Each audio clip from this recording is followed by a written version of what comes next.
things. Jesus called the mind Satan. Satan, the devil, Lucifer, and hell are all metaphors. They don't exist. There is no opposite to God. This is from Matthew 16:21. From that time on, Jesus began to explain to his disciples that he must go to Jerusalem and suffer many things at the hands of the elders, the chief priests, the teachers of the law, and that he must be killed and on the third day be raised to life. Peter took him aside and began to rebuke him. "Never, Lord," he said, "this shall never happen to you." Jesus turned and said to Peter, "Get behind me, Satan. You are a stumbling block to me. You do not have in mind the concerns of God, but merely human concerns." Why do the Christian religions tell us that if we don't follow their nonsense, that when we die we will go to hell and be tormented by Satan for eternity? Jesus taught that body consciousness is hell, and our mind, or more specifically the emotional component of it, known as the ego, is the devil. The truth is that we live in hell, tormented by the devil, until we open up our chakras. The real role of the mind is to tell the consciousness what is happening to the body. When you rely on the mind to tell you what is happening outside the body, you receive incomplete and sometimes inaccurate information. It is the role of the Ajna chakra, or third eye, to supply the consciousness information about what is going on outside the body. But because you were born to sin and placed in a malfunctioning body, your third eye is not opened. You have only received information from your mind your entire life.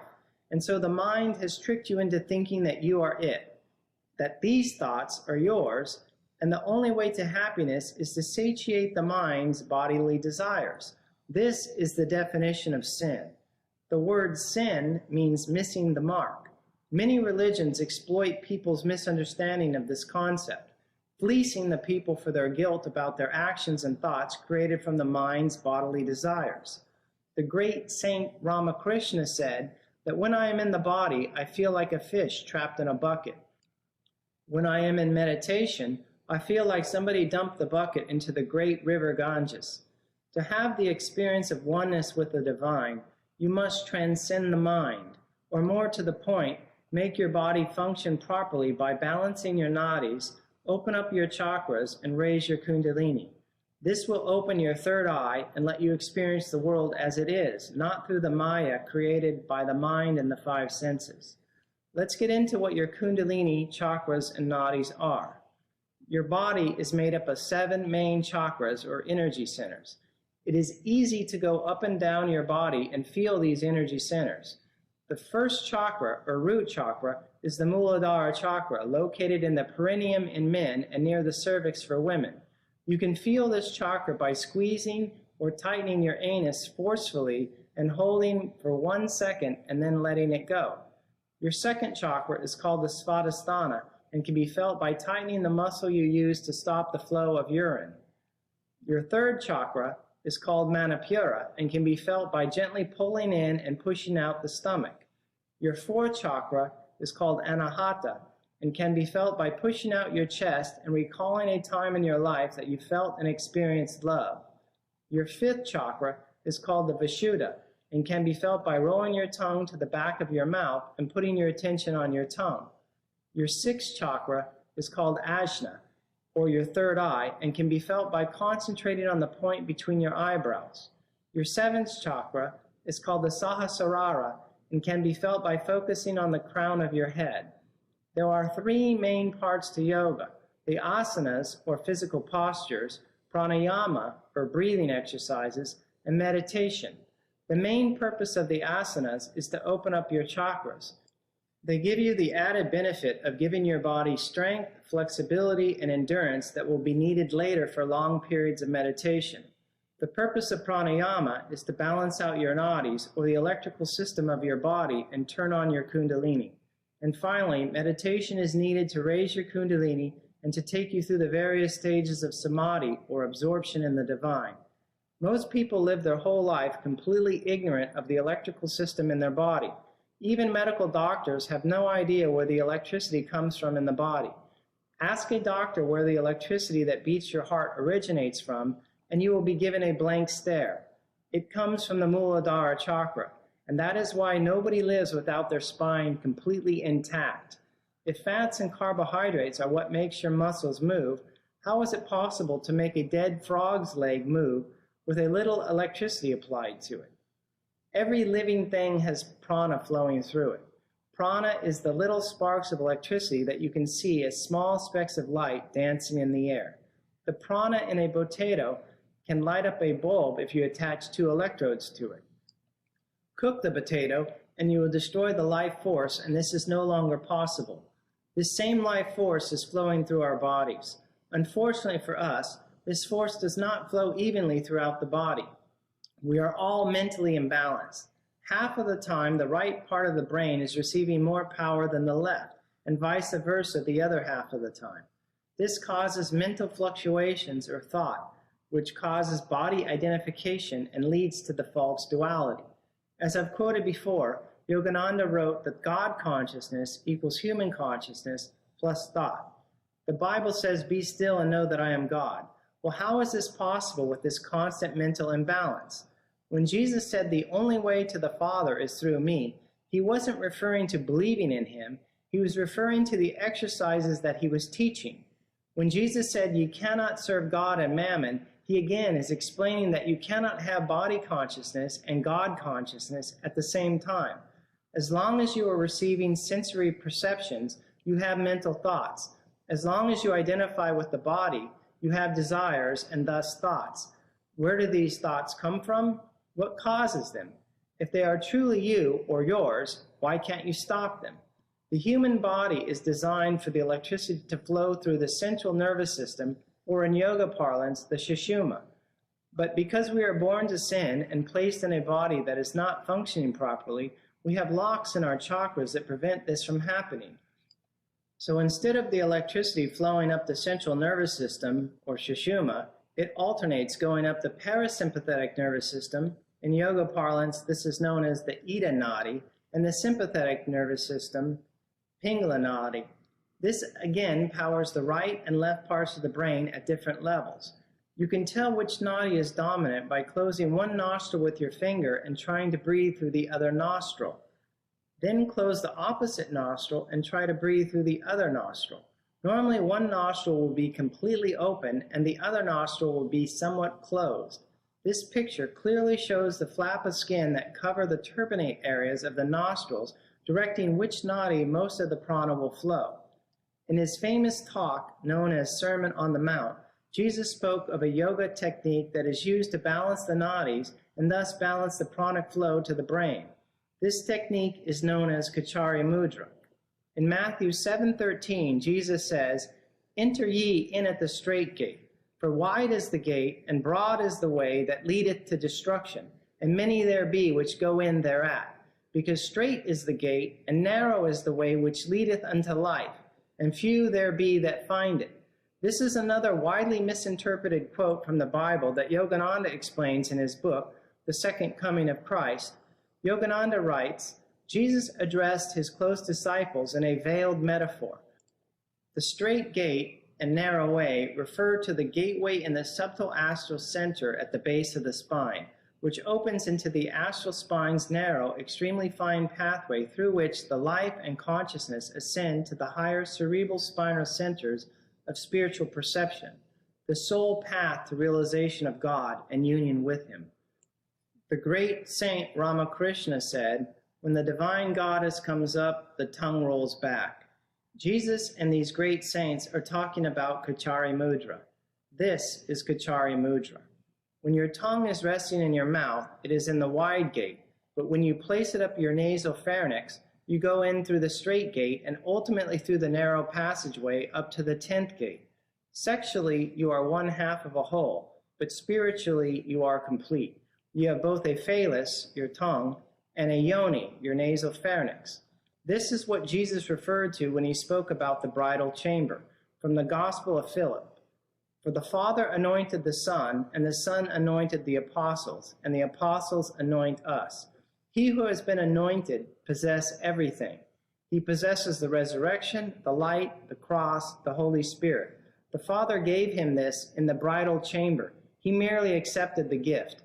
The Father was in the Son, and the Son in the Father. This is the kingdom of heaven. Those who are separated will unite and will be filled. Everyone who will enter the bridal chamber will kindle the light. The purpose of a mudra is to redirect the energy flows in the body. The reason Kachari mudra is known as the king of all mudras is because of the benefit it bestows. Number 1, the ability to stop the breath or go breathless, which quiets the mind considerably. Number 2, it completes the electric circuit. It attaches the spine to the brain. Number 3, allows the sadhaka to balance the nadis, which then makes the electricity of the body go up the sushumna or Brahma nadi. Number 4, allows the sadhaka to rub a nerve center, which leads to dharana, or one-pointedness of mind. Number 5, turns on your Kundalini or opens up the knot at Muladhara chakra. Number 6, allows the sadhaka to push on a nerve center, shutting off all sensory perception. Number 7, allows the sadhaka to drink from the fountain of youth, or King Arthur's Holy Grail. Absorption of the liquid the brain makes, which is also known as ayahuasca, amrit, or DMT with the tongue, separates the consciousness from the mind. This is the land of milk and honey. Now that is quite a list there, so let's talk about them one at a time. Number 1, Kachari mudra gives you the ability to stop the breath or go breathless, which quiets the mind considerably. The ability to go breathless or stop the breath. That is impossible, you say. Someone would die if they stopped breathing. Do you believe you were breathing when you were a baby in your mother's tummy? That is different, you say, because your mother was supplying you with oxygen. Would it surprise you to know that the air you breathe in is 21% oxygen and the air you breathe out is 17% oxygen? Plus you are breathing out oxygen in the form of CO2. If oxygen was so important, why are you breathing so much of it out? Have you ever noticed that when you swim underwater for a minute or so and then come up for breath, the first thing that you do is exhale? You don't inhale first, you exhale. Apparently the body is more concerned with getting the carbon out of the body than it is getting oxygen in. The great yogi Shivananda, who was also a medical doctor, taught that we inhale to get the prana, or electricity from the outside air, into our lungs so it can be distributed to the body. If you think about our breathing apparatus, you notice at the top of it we exhale and inhale from a Y, with the mouth and the nasal passage being the top of the Y and the lungs being the bottom. The vacuum, followed by pressure from the diaphragm contracting and then relaxing, causes the breath to be turbulent, mixing up the outgoing and incoming air. This turbulence creates an environment that is very inefficient in its flow to dispose the toxic air, carbon dioxide, and get what is needed into the body, prana and oxygen.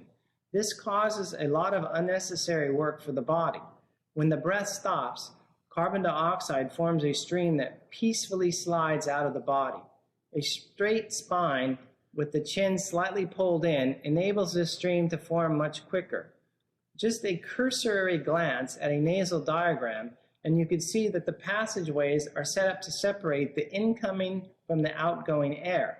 This can easily be verified by a 10-second experiment. Pay attention to where the air is coming from when you exhale and where the air is going when you inhale. The exhales are coming from the upper chamber of the nose where the carbon dioxide accumulates, and the inhales are going into the lower chambers of the nose. Of course, the divine designed us so that when the diaphragm stops contracting, the carbon dioxide forms a peaceful stream and exits the body on its own. When the tongue blocks off the outgoing air from entering the mouth, the air cannot stimulate the nerves at the roof of the mouth that send an electrical signal to the diaphragm to contract. Kachari mudra ends the gift of breath that you were given at birth when the amniotic fluid was forced out of your lungs by the doctor who turned you over and patted you on the back. Number 2, completes the electric circuit. Kachari mudra attaches the spine to the brain. There is a gap between your spinal column and the brain. This gap is bridged by what is called the brainstem and can easily be seen in this picture. We have all heard that we utilize a small fraction of our brain. This concept is misunderstood by many people. You do use 100% of your brain. It's just that the mind only has the capacity or capability to use a small portion of it at one time. Whereas when you can transcend the mind, you can then utilize 100% of your brain at the same time. This has been demonstrated by scientific experiments monitoring yogis in deep meditation called samadhi. When you take into consideration that every one of our 100 billion neurons may be connected to 10,000 other neurons, sending information through synaptic connections, it doesn't take much literacy in mathematics to understand that the capability of utilizing 100% of the brain is not a tenfold increase in comprehension over utilizing 10% of the brain, but an exponential one. This sounds all great and everything, but what exactly does transcending the mind mean? You must shut down everything that is powering it up. This includes all sensory perception, your breathing apparatus, circulatory system, and digestive system. Be still and know that I am God. Looking at the picture, you can clearly see that there is a gap in the spinal column that is bridged by the lower brain, sometimes known as the reptilian brain, that is only concerned with fight or flight, survival and procreation, food, sex, and wanting to be the biggest, brightest peacock in the world. This is where our ego and desires come from.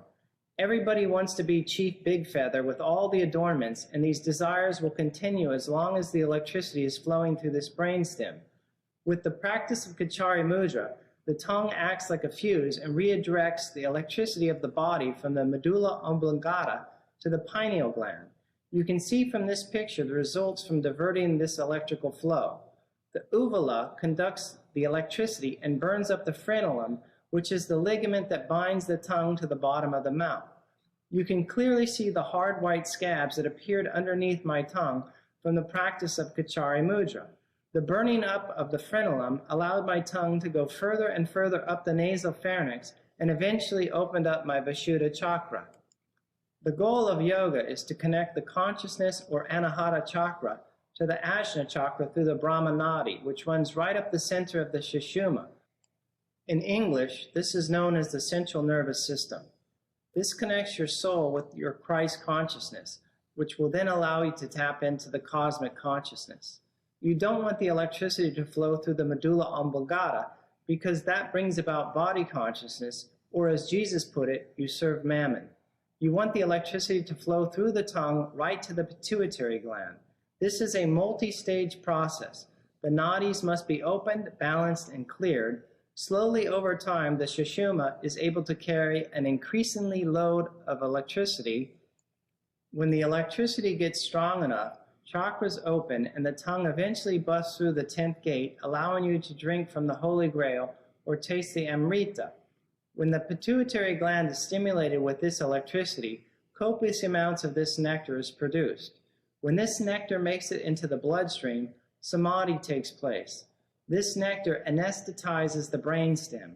A powered-down brainstem would explain the near-death experiences that people have had where their heart stopped and they experienced peace, love, warmth, felt the presence of the divine, etc. What happened to them is their body really did die and the electricity stopped flowing to the brainstem. When their heart started back up again, sensory perceptions returned, sending electricity back to the brainstem, and body consciousness returned. For a brief amount of time, they experience what yogis experience in samadhi when they divert the electricity from the lower brainstem, stimulating the pituitary and pineal gland to produce the Amrita. A Wikipedia search on parts of the brain reveals the following information. The medulla oblongata is the lower half of the brainstem that connects the higher levels of the brain to the spinal cord, the upper half being the pons. The medulla contains the cardiac, respiratory, and vasomotor centers and deals with autonomic and voluntary functions, such as breathing, heart rate, and blood pressure, sympathetic and parasympathetic nervous systems. The pons is part of the brainstem that links the medulla oblongata and the thalamus. The pons contains nuclei that relays signals from the forebrain to the cerebellum, along with nuclei that deal primarily with sleep, respiration, swallowing, bladder control, hearing, equilibrium, taste, eye movement, facial expressions, facial sensations, and posture. The thalamus is perched on top of the brainstem, right above the pons, near the center of the brain, with nerve fibers projecting